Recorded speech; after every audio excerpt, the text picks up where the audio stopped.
주님, 저희가 예수 그리스도를 믿는다고 고백하면서 주님 앞에 나올 때마다 저희로 잊지 않게 하여 주시옵소서. 주님께서는 과연 어떠한 분이셨는지를 저희로 잊지 않게 하여 주시옵소서. 예수님께서는 이 땅 가운데에서만 계셨던 분이 아니고 성육신하기 이전부터 하나님의 아들로서 당신과 함께 영원 전부터 이 세상 가운데 계셨던 분이시며, 또한 천지 만물을 말씀으로 창조하신 분이시며, 아버지 하나님께서 이 땅 가운데로 보내신 이후에도 하나님과 함께 이 땅에서의 모든 사역들을 감당하셨던 분이심을 기억하게 하여 주시옵소서. 그리고 그 예수님께서는 3일 만에 십자가에 죽은 이후에 3일 만에 부활하시고, 그리고 승천하셔서 오늘 이 순간에도 우리와 함께 살아계시며 우리를 주관하고 계시며 우리의 왕이 되시며 우리를 다스리고 계신다는 사실을 우리로 기억하게 하여 주시옵소서. 그리스도의 이름을 가지고 살아간다라는 사실이, 그리스도의 이름을 저희의 심장에 새기고 살아간다는 사실이 얼마나 큰 은혜이며 얼마나 귀한 복인지를 저희로 날마다 알게 하여 주시옵소서. 하나님, 계속해서 복음서 통해서 예수님께서 우리를 위해서 어떤 길을 걸어가셨는지를 찬찬히 살펴보고 있습니다. 아버지, 도와주셔서 매일 아침 이 시간들이 예수 그리스도의 모습이 정말 생생하게 우리에게 전달될 뿐만 아니라 그리스도께서 가신 그 길이 우리를 위한 길이었다는 사실을 우리로 기억하게 되며 마음 깊숙이 참 담게 되는 그런 시간이 될 수 있도록 은혜 주시옵소서. 오늘도 예수님께서 가신 그 길 저희에게 보여주시기를 원하오며 우리 주 예수 그리스도의 이름으로 기도드렸습니다. 아멘. 네, 마가복음 15장 같이 보겠습니다. 15장 16절부터 23절입니다.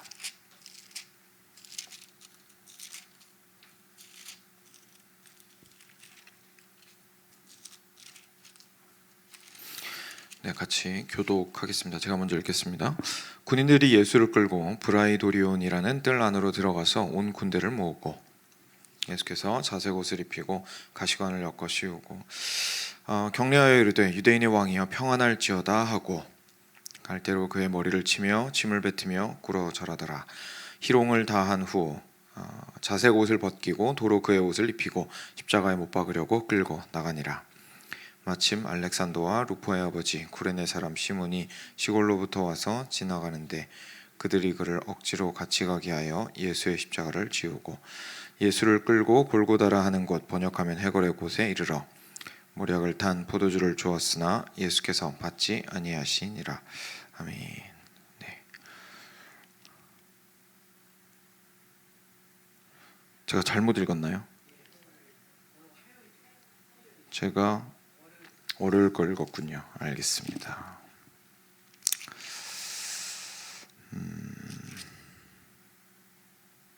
제가 일단 읽기는 오늘 본문까지 같이 읽죠. 그러면 쭉 해서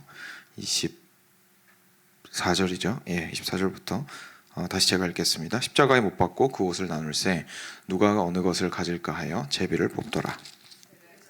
시가 되어 십자가에 못 박으니라. 그 위에 있는 죄패 유대인의 왕이라 썼고 강도들을 예수와 함께 십자가에 못 박으니 하나는 그의 우편에 하나는 좌편에 있더라. 지나가는 자들은 자기 머리를 흔들며 예수를 모욕하여 이르되 아하, 성전을 헐고 사흘에 짓는다는 자여, 내가 너를 구원하고 십자가에서 내려오라 하고, 그와 같이 대제사장들도 서기관들과 함께 희롱하며 서로 말하되 그가 남은 구원하였으되 자기는 구원할 수 없도다. 이스라엘의 왕 그리스도가 지금 십자가에서 내려와 우리가 보고 믿게 할지어다 하며 함께 십자가에 못 박힌 자들도 예수를 욕하더라. 아멘. 네. 이번 주랑 다음 주는 문 목사님이랑 순서가 조금 바뀌었습니다. 그래서 화요일은 제가 하게 되는데요. 제가 말씀 준비한 것도 월요일이기도 하고 제가 약간 착각을 했습니다. 그리고 내용도 사실 월요일 걸 좀 나눠드리고 싶습니다. 예, 그래서 양해를 해주시고 앞부분으로 가셔서 같이 좀 보시면 좋겠습니다. 네, 이제 군인들이 예수를 끌고 브라이도리온이라는 뜰 안으로 들어가서 이제 군대를 모았습니다. 그러니까 지금 상황은 우리 예수님께서 빌라도 앞에 가셨다가 거기에서 빌라도에게서 이제 판결을 받으시고 판결이라기보다 이제 거의 포기 상태가 된 거죠. 그냥 니들 알아서 해라 이런 식으로 되었던 것이고, 그리고 나서 바라바와 이제 자리를 바꾸어서 예수님께서 이제 십자가로 본격적으로 넘기지시게 된 것을 우리가 보았습니다. 그래서 오늘부터 그 16절부터 어제 말씀이죠. 16절부터는 이제 구체적으로 예수님께서 받으시는 육체적인 그런 핍박과 고통에 대해서 좀 보게 됩니다. 군인들이 예수님을 끌고 갔습니다. 아무래도 그 형을 집행하는 사람들이 결국 군인들이었기 때문이죠. 그래서 온 군대를 모아서, 그러니까 수많은 군인들이 예수님 한 명을 둘러싸고 이렇게 막 한 것이죠. 혹시 그런 경험 없으셨으면 좋겠습니다만, 혹시 그런 경험이 있으셨다면 이게 얼마나 무서운 경험인지 아실 겁니다. 이렇게 한 명이 그 자리에 있고 주변에 수많은 사람들이, 그냥 한 3-4명도 사실 굉장히 힘든 상황인데 엄청나게 많은 무리가 완전히 둘러싸고 무슨 말인지 막 정신을 차릴 수도 없을 정도로 자기들이 하고 싶은 말을 하고 있으면 그게 주는 공포감이 또 상당하거든요. 그래서 그런 상황 가운데 예수님께서 있으셨던 거죠. 온 군대가 다 모여서 이 연약한 한 사람, 물론 건장한 청년이긴 했지만 그럼에도 지금은 철저한 약자의 자리에 있으신 예수님을 향해서 그 수많은 사람들이 이제 다음 읽게 되는 일들을 자행했던 것을 저희가 보게 됩니다. 굉장히 끔찍한 상황입니다. 예수님께 자색옷을 입혔습니다. 잘 아시다시피 그 당시에 그 황제, 왕에게 속한 색깔이 자색이었죠. 자주색이었습니다. 그래서 아주 귀한 염료였기 때문이기도 하고 그것을 통해서 이제 자신의 왕으로서의 모습을 드러내는 것이었는데, 이제 예수님을 유대인의 왕이라고 이제 하는 것들을 인하여서 이제 놀리기 위해서 예수님을 그렇게 자색옷을 입혔던 거죠. 그리고 왕은 항상 관을 쓰고 있으니까 가시관을 엮어서 씌워 주었습니다. 그리고 그 앞에서 이제 조롱하면서 경례를 한 것이죠. 경례하면서 유대인의 왕이여 네가 평안할지어다라고 하면서 이제 인사를 하는 흉내를 내면서 막 조롱을 했던 겁니다. 그리고 갈대로 그의 머리를 치며 침을 뱉고 꿇어 절하더라. 그래서 머리를 치고 침을 뱉는 건 이건 정말 굳이 이스라엘 문화를 따지지 않더라도 만국 공통이 아닐까 싶은데, 결국은 그 사람을 아주 멸시하고 경멸하고 어떻게 보면 인간 이하의 취급을 하는 모습을 저희가 보게 됩니다. 이런 끔찍한 상황을 예수님께서 당하셨습니다. 그리고 나서 희롱을 다 한 후에 그 옷을 벗기고 도로 그의 옷을 입히고 예수님의 옷 다시 입혀서 십자가에 못 박으려고 예수님을 끌고 나갔습니다. 근데 그때 마침 알렉산더와 루포의 아버지인 구레네 사람 시몬이 시골로부터 와서 지나가고 있었는데, 사람들이 그를 억지로 같이 가게 하여서 예수님이 지던 십자가를 그 사람한테 대신 지라고 했습니다. 그리고 예수님을 끌고 골고다라고 하는 곳, 번역하면 해골의 곳이라는 곳에 이르러서 모략을 탄 포도주를 예수님에게 줍니다. 근데 예수님께서는 받지 않으셨습니다. 여기까지가 어제 말씀이었는데요. 예수님께서 당하셨던 그 형은 예전에도 한번 우리 금요 예배 때 잠깐 나눈 적이 있었는데, 지금처럼 그렇게 그냥 단순하게 형만 집행하는, 깔끔하게 형만 집행하는 그런 형태가 아니었습니다. 실제로 예수님께서 걸어가셔야 했던 그 고난의 길은 단순히 육체적 고통도 한계를 이미 훌쩍 뛰어넘은 상태였고, 그 전에 저희를 깊이 있게 생각하게 만드는 것은 결국 정말 끔찍한 수치를 겪어야 하는 거였다는 거, 저희가 알게 됩니다.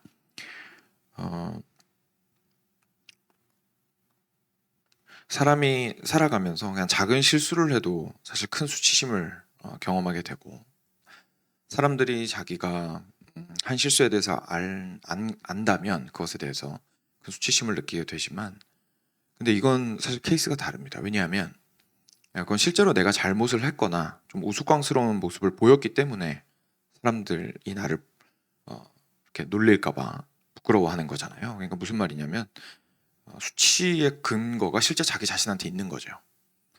잘못을 내가 했으니까, 또는 우스꽝스러운 짓을 내가 했으니까 그 실수라든지 아니면 잘못이 남들한테 알려지는 건 결국 내 잘못 때문입니다. 근데 예수님께서는 지금 그런 상태가 아니죠. 예수님께서는 당신께서는 잘못하신 게 아무것도 없는데, 그리고 실제로 우주의 왕이신데 가장 낮은 자들에게서 지금 이런 모든 수치를 당하셨다는 것은 왕으로서의 영광이 가장 부당한 상태에서 가장 낮은 자리로 떨어졌다는 것을 우리한테 보여주고 있습니다. 인간으로서 가장 힘든 게 사실 억울한 겁니다. 근데 억울한 건 어떤 거냐면 결국 내가 그런 일을 당할 만한 사람이 아니라고 생각하는데 그 일을 당했을 때 너무너무 억울하잖아요. 내가 만약에 예수님의 자리에 있다고 생각을 해본다면, 나는 왕인데 저 사람들이 나를 왕 취급을 안 하면 얼마나 화가 나겠습니까? 그 억울함은 말할 수가 없죠. 예수님께서 당하셨던 그 수치는 정말 예수님의 그 모든 뭐랄까요, 지금 방금 읽었던 이 모든 군인들에게 조롱을 당했던 그 모든 순간들은 예수님께서, 죄 없는 예수님께서 적극적으로 참고 견뎌내신 부분이라는 것을 저희가 알게 됩니다. 저희가 억울했었을 때를 생각해 본다면. 왜냐하면 저희가 이런 상황 가운데 있을 때 그래도 나한테 조금이라도 잘못한 게 있겠지 싶으면 입을 다물 수 있습니다. 아유, 내가 이 꼴을 당할 필요는 없지만 그래도 내가 뭐 다 맞지는 않으니까 라고 하면서 참을 수 있거든요. 근데 정말로 내가 다 옳아요. 잘못한 게 정말 하나도 없어요. 그리고 심지어 지위도 나를 지금 깔보고 경멸하는 사람보다 훨씬 높아요. 근데 그런 상황에서 내가 막 눌리고 있다면 그 억울함에 우리는 말을 할 수밖에 없습니다. 분노가 치밀어 오르고 거기에서 나의 어떠함을 증명하고자 할 수밖에 없습니다. 부당하게 대우받는 것에 대해서 우리는 항거할 수밖에 없습니다. 예수님께서는 충분히 그렇게 하실 수 있었는데 전혀 그렇게 하지 않으셨던 것은 그 조롱을 받아내시려고 작정하셨던 겁니다. 그 수치의 길을 걔네들이 자기를 경멸하니까 어쩔 수 없이 얻어맞고 계셨던 것이 아니라 수치를 당하기로 작정하셨던 겁니다. 그리고 그 자리를 끝까지 지키고 계셨던 것이죠. 가장 적극적인 형태로, 적극적인 마음으로 고통의 길을 걸어가신 것을 우리가 보게 됩니다. 우리랑은 차원이 다른 모습이죠. 예수님께서는 그렇게 하신 이유는 하나밖에 없었습니다. 바로 이미 죄 때문에 수치를 당했고 당할 수밖에 없는 우리들, 선악과를 따먹고 나서 자신의 벌거벗음을 깨닫고 하나님 앞에서 너무나 수치스러워서 하나님으로부터 도망갈 수밖에 없었던 우리의 그 수치를 감당하셔야 했기 때문에 그렇습니다. 하나님 앞에서 잃어버린 그 영광을, 예수님께서는 그 잃어버린 영광의 상태를 우리를 대신하여 걸어가셔야 했기 때문에 그렇습니다. 그 수치를 감당하신 이유는 하나밖에 없었던 거죠. 주변에서 사람들의 손가락질하고 어렵게 할 때에 엄마가 자신의 아들과 딸만큼은 지켜주기 위하여 품 안에 꼭 안고 그 모든 집중포화를 스스로 견뎌내는 장면을 우리가 생각해 본다면 마치 예수님께서도 그런 것처럼 우리를 품 안에 안은 당신의 자녀로서 살리시기 위하여 당신께서 대신 그 모든 수치를 감당하시고 그 길을 걸어가셨다는 것을 우리가 기억하게 됩니다. 우리가 삶 가운데에서 하나님 앞에서 인생 가운데에서 경험하게 되는 억울함이나 수치의 순간들이 있습니다. 근데 그때마다 우리가 예수님을 보지 않으면, 예수님께서 어떻게 당신의 수치를 적극적으로 참으셨고 견디셨는지를 우리가 보지 못한다면 사실 진짜 위로는 우리한테 오기가 상당히 힘듭니다. 왜냐하면 우리가 수치 가운데에서 힘을 내려면요, 우리 생각에는 해결 방법이 하나밖에 없습니다. 뭐냐면 내가 이 사람들이 다 그냥 내 눈에서 사라져 버리거나 아니면은 지금 현재 나를 수치스럽게 하는 이 상황이 얼른 해결되는 것만이 우리가 생각하는 해결 방법입니다. 예수님을 보게 되면 좀 다르다라는 것을 우리가 알게 되죠. 예수님께서 분명히 말씀하셨거든요. 너희도 자기 십자가를 지고 자기를 부인하고 자기 십자가를 지고 나를 쫓을지니라라고 예수님께서 우리에게도 말씀하셨거든요. 다시 말해서 예수님이 가신 그 길이 우리의 길이라는 것이 결국 예수님께서 우리에게 보여주신 것 중에 하나인데, 우리를 위한 길일 뿐 아니라 우리한테 보여주신 길이라는 거죠. 근데 우리도 그 길을 가면서 우리 삶 가운데 수치를, 예수님을 기억을 못하면 그 해결책은 하나밖에 없는 거예요. 그냥 이 수치스러운 상황이 빨리 끝났으면 좋겠다. 예수님을 보게 되면 다시 한번 생각하게 되는 거죠.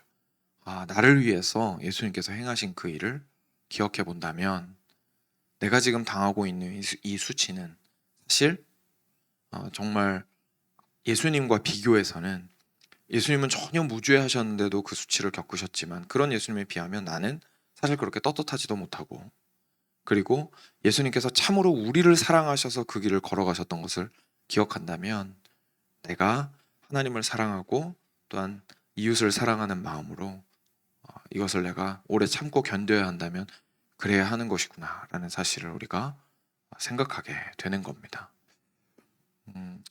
제 개인적으로 예수님의 십자가를 가장 깊이 있게 경험했던 때가 이 사실을 깨달았을 때였습니다. 예전에 한번 나눈 적이 있었던 것 같기도 한데, 기도를 하다가, 제가 상당히 어려운 상황 가운데 있었는데, 많이 어려운 상황 속에 있었는데, 이제 기도를 하다가 하나님한테 너무 화가 나서 이제 토로를 막 했죠. 하나님, 아무도 저를 이해 못하고 아무도 이 상황에서 저의 마음을 알아줄 수 있는 사람은 없습니다. 하나님, 왜 도대체 저는 이렇게 외로워야 하고 도대체 왜 이렇게 아무도 알아주지 않는 상황 속에 있어야 합니까? 라고 막 토해놓은 적이 있었습니다. 근데 그때 찬양을 듣고 있었는데, 십자가에 관련된 찬양이, 그 찬양 들으면서 기도하고 있었는데 십자가에 관련된 찬양이 흘러나오고 있었는데, 꼭 가사랑 이렇게 딱 맞아 떨어진 건 아니었는데 그 십자가라는 사실을 기억하게 되면서 한 가지 너무 크게 이제 망치로 정말 얻어맞은 것처럼 기도 가운데 주께서 깨닫게 해주셨던 것이, 예수님께서는 정말 아무런 스스로 잘못하신 것이 없는데 그 수치의 길을 걸어가셨다라는 사실이었습니다. 제가 그때 하나님한테 그렇게 막 토해놓았던 이유가, 화를 내면서 기도했던 이유가 결국 억울해서였거든요. 그러니까 좀 알아줬으면 좋겠고, 좀 이해해줬으면 좋겠고, 좀 위로해줬으면 좋겠고, 좀 같이 있어줬으면 좋겠고, 그런데 나는 이런 취급을 당하면 안 될 것 같은데 거기에서 그렇게 얻어맞고 있는 게 너무너무 이제 화가 나고 서러웠던 거죠. 그리고 그 모든 환경을, 사실은 그리고 그 분노가 하나님을 향한 것이었던 겁니다. 왜냐하면 저는 그래도 그리스도인이었기 때문에 그 상황 가운데 저를 처하게 하신 분이 하나님이시라는 거에 대한 생각과 믿음은 분명히 있었던 것 같아요. 그러니까 오히려 더 그 분노의 마음이 하나님을 향해서 더 큰 거죠. 그래서 하나님과 씨름을 하고 있을 때였는데 십자가에서 보여주신 예수님께서 당하신 억울함이 없는 그 수치를 저에게 보게 하셨습니다. 예수님은 가장 억울한 상황에 처하셨는데 사랑하기 위하여 그 자리에 있으심으로 억울함은 전혀 볼 수도 없고, 오히려 그 억울한 상황을 당하신 이유가 나를 위해서였구나라는 사실을 깨닫고 난 이후에 하나님 앞에서 입을 다물게 됐습니다. 그리고 그때 정말 말도 못하게 눈물을 쏟고, 예수님께서 나는 안다라고 말씀하시는 것이, 나는 너의 자리가 어떠한 자리인지 알고, 나는 너의 고통이 어떠한 고통인지 안다, 나는 너의 억울함이 어떠한 억울함인지 안다, 아무도 몰라도 나는 안다라고 하셨던 그 마음이 저의 인생을 바꾸었던 것 같습니다. 그래서 십자가를 완전히 새롭게 보게 했고, 그리고 그 십자가에서 예수님께서 보여주셨던 그 사랑이 비로소 나를 위한 사랑이다라는 것을 깊이 있게 누리게 되는 시간이었습니다. 이것을 저희가 깨닫는 것이 참으로 중요합니다. 그래서 우리가 예수님을 만나며 살아가는 인생 가운데 예수님을 깨닫게 되는 계기들은 다들 다를 수 있지만, 그럼에도 우리가 동일하게 깨달아야 하는 가장 중요한 것 중 하나는, 예수님께서는 우리를 사랑하사 그 모든 수치와 고통의 길을 걸어가셨다라는 사실입니다. 그리고 나서 이제 예수님께서 십자가에 못 박히려고 끌려가셨습니다. 이어지는 내용은 또 저희가 알면 좋은 부분이라 같이 조금 나누고 오늘 같이 기도로 들어가겠 텐데요. 이제 알렉산더와 루포의 아버지인 구레네 사람 시몬 이야기가 나옵니다. 이 사람이 지나가다가 이제 예수님의 십자가를 대신 지게 되죠. 근데 여기에 이렇게 좀 신기하지 않으세요? 자기 아들 이름이 나오잖아요. 구레네 사람 시몬 얘기만 나오는 게 아니라 알렉산더랑 루포라는 아들 이름이 나오거든요. 왜 그럴까요? 이렇게 이름을 썼을 때는 그러니까 이 글을 보던 당시 사람들이 누군지 아는 거예요. 알렉산더랑 루포가 누군지 아는 거예요. 그러니까 잘 알려진 사람이니까 너네들이 알고 있는 알렉산더랑 루포의 아버지 구레네 사람 시몬이, 이런 뜻인 거죠. 무슨 말이냐면 이때 시몬이 얼떨결에 끌려가지고 예수님 십자가를 쳤습니다. 얼떨결에. 그래가지고 자기는 얼마나 억울했겠습니까? 그죠? 얼마나 억울했겠습니까? 그 억울한 가운데에 그 무거운 십자가를, 안 져보신 분들은 모르겠지만 저도 뭐 십자가를 져본 적은 없지만 군대에서 이제 장교 훈련할 때 일부러 힘들게 시킨다고 그 해병에서 하는 목공체조인가요? 그거 시키거든요.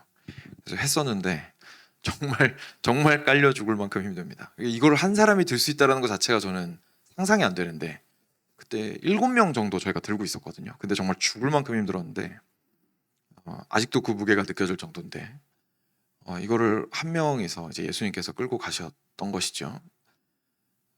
근데 예수님께서 건장한 청년이시긴 하셨지만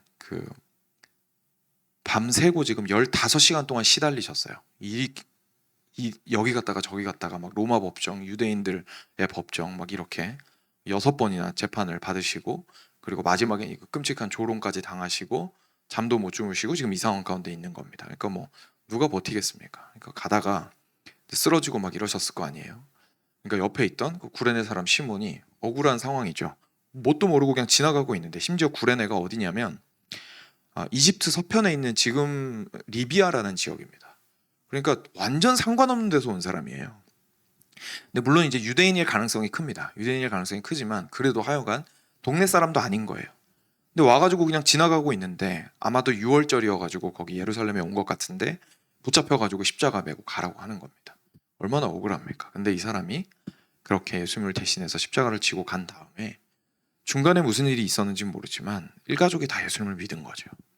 일가족이 다 예수님을 믿은 겁니다. 그래서 알렉산더라와 루포라는 그 아들들이 교회에서 분명하게 큰 섬김의 자리를 취하고 있었던 것이고, 그래서 사람들한테 알렉산더와 루포의 아버지 시몬 하면 그 알렉산더랑 루포의 아버지 시몬, 이렇게 되는 거예요. 그래서 실제로 로마서에 가면 이런 말이 나옵니다. 그 사도 바울이 주 안에서 택하심을 받은 루포와 그의 어머니에게 문안하라. 그의 어머니는 곧 내 어머니니라 라는 말씀이 나옵니다. 그러니까 뭐냐면은 우리 시몬의 아내죠. 시몬의 아내, 루포의 어머니. 시몬의 아내, 루포의 어머니가 사도 바울한테는 자기 어머니 같은 존재였다는 거예요. 그러니까 교회에서 일가족이 얼마나 귀하게 섬기고 있었는지를 저희가 보게 됩니다. 이것이 얼마나 어려운지는 방금 제가 처음에 말씀드렸던 거랑 똑같습니다. 예수님을 실제로 누구신지, 예수님의 죽음이 무슨 죽음인지를 깨닫지 않으면 이렇게 될 수가 없습니다. 왜냐하면 지금 구레네 사람 시몬 입장에서는 이 냄새나고 자기 죄 때문에 십자가를 지고 가는 이 멍청한 죄인이 힘이 없어가지고 자꾸 쓰러지니까 오지게 재수없게 옆에 지나가다가 내가 걸려가지고 이 십자가를 대신 지고 가게 되었다라고 생각할 수밖에 없거든요. 지금 상황 자체는. 그러니까 상황 자체는 억울하게 그지없는 거예요. 그리고 뭐 로마 군인들이 가만히 냅뒀겠습니까? 그 시몬도 들고 올라가기 힘들었을 텐데 계속 괴롭히거나 어쩌면 심지어 때렸을 수도 있겠죠. 그러니까 그런 상황 가운데 이 말도 안 되는 죄인 때문에 처했다는 사실이 너무 억울할 텐데, 그 이후에 일가족이 그리스도인이 되었다는 사실은 그 억울함, 제가 경험했던 것처럼 이 구레네 시몬도 자신의 억울함이 억울할 게 아니라는 사실을 참된 그리스도의 죽음을 바라보고 깨달았던 거예요. 그렇지 않으면 예수님을 믿을 수 없었던 사람입니다. 오히려 자기 인생을 힘겹게 만들었던 예수님이니까요, 자기한테는. 그래서 그것을 깨닫고 내가 예수님을 위해서 이 십자가를 잠깐이라도 졌던 것이 나한테 억울한 게 아니구나. 예수님께서 그 십자가에 못 박혀 죽으신 것이 얼마나 억울하고 수치를 감당하셨고 그것이 나의 죄를 위한 것임을 내가 깨달았을 때에 내가 예수님을 위해서 조금 진 그 십자가는 아무것도 아니구나라는 것을 인정할 수밖에 없을 때에서야 비로소 그는 예수님을 자신의 구주로 부를 수 있었을 겁니다.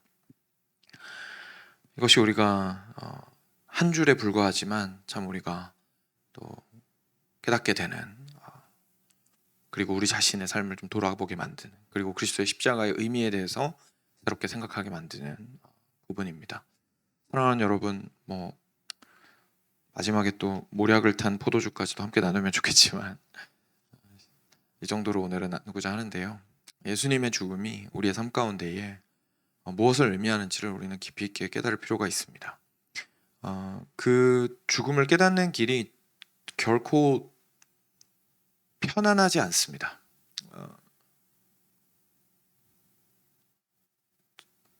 어느 순간 예수님의 모습과 이미지를 친근하고 옆에서 그냥 일상을 함께 걸어가주는 친구 정도로 그리고 있고, 제가 이제 어릴 때부터 그랬는데 기독교 문화가 이제 펜시용품 같은 거 있잖아요. 학용품 같은 데는 이제 자 이런 데 이쁜 예수님 모습으로 그려져 있고 친구 모습으로 지우기 위해 그려져 있고, 이제 그런 모습으로 저희가 계속 보면서 컸거든요. 예수님이 날 사랑해 날 사랑해 그냥 노래만 부르고, 근데 그때 우리가 생각하는 예수님의 사랑은 내가 힘들 때 옆에 와가지고 많이 힘들지? 라고 얘기해주는 사랑 수준인 겁니다. 근데 성경은 그렇게 말하지 않습니다. 성경이 말하는 사랑은 우리가 상상할 수 있는 것 이상입니다. 성경이 말하는 예수님께서 우리에게 보여주신 사랑은 나 대신 죽는 겁니다. 그리고 나 대신 죽는 것은 그냥 우리가 생각하듯이 깔끔하게 형벌받고 끝나는 게 아니라 그 수치의 길을 단 한순간도 버리지 않으시고 일일이 다 걸어가시는 것이었습니다. 예수님의 그 사랑을 그 십자가에서 보기 불편하다고 눈을 돌이키지 마시고, 그 십자가에서 예수님께서 어떠한 사랑을 나를 위하여 보여주셨는지를 보시고 그 자리에서 이렇게 눈물로 감사와 회개를 올려드리는 시간들이 우리 삶 가운데 있기를 주님의 이름으로 간절히 축원드립니다. 같이 기도하겠습니다.